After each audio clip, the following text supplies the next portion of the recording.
Now give the floor to the representative of Russia.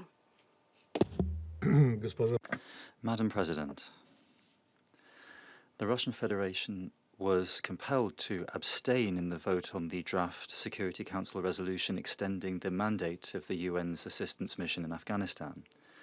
We did this for the following reasons. From the beginning of the discussions of the draft, we tried to convey to colleagues on the Council the importance of achieving the agreement of the host country to the UN's presence. This imperative was consistently taken into account in each extension of the mandate of the Special Political Mission for many years.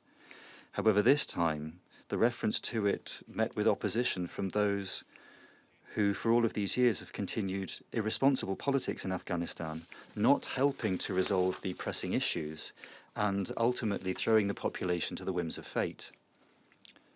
To our great regret, we continue to see the stubborn ignorance of the new realities in the country and the promotion of irrelevant approaches.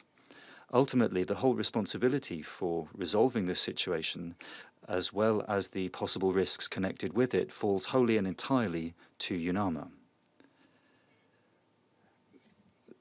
Like any other UN mission, as well as UNAMA, there is a need to have a realistic objective. We wish the mission every success, but we don't want to bear any responsibility if it ends up that it is not able to fulfill all of its tasks, all of the tasks that it faces. We wouldn't want the UN mission for assistance in Afghanistan to turn into a United Nations mission impossible. Support from the de facto authorities would allow the mission to effectively fulfill its mandate and to achieve its objectives.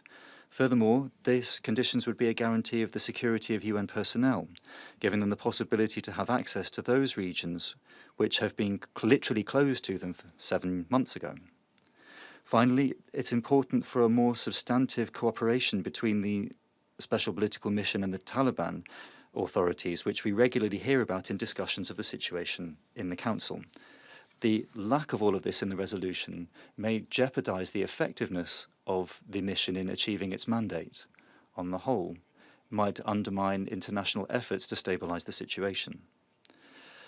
It is indeed UNAMA, as has repeatedly been mentioned by its head, Deborah Lyons, in her statements, that can play its role in resolving or achieving, anchoring the potential of the new authorities to effectively resolve political and human rights issues, considering regional and cultural specifics, and also with the emphasis on best practice borrowed from regional neighbours, including the OIC.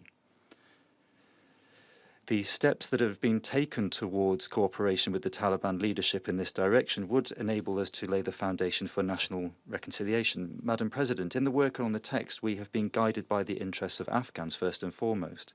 We thought that the primary objectives were to provide humanitarian assistance and to prevent economic collapse.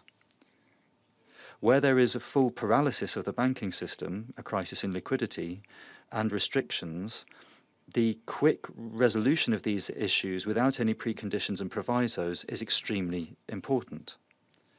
UNAMA's objectives we see as effective cooperation in resolving the problem, facilitating the unfreezing of assets, and also establishing efforts for sustainable post-conflict recovery in the country. We hope that the contacts between the mission and donors will help to significantly make progress on the issues of the future self-reliance and independence of the Afghan economy from international financing. On the whole, the key is maintaining stability which everybody would win from, Afghanistan itself, the region and the world. At the same time, we are grateful to the Norwegian penholders for their efforts to harmonise the position of Security Council members and for a rational approach to considering all of the pressing issues I mentioned earlier. We also note the reflection in the text of the resolution of the terrorist and drug threats. Thank you very much. I thank the representative of the Russian Federation for his statement.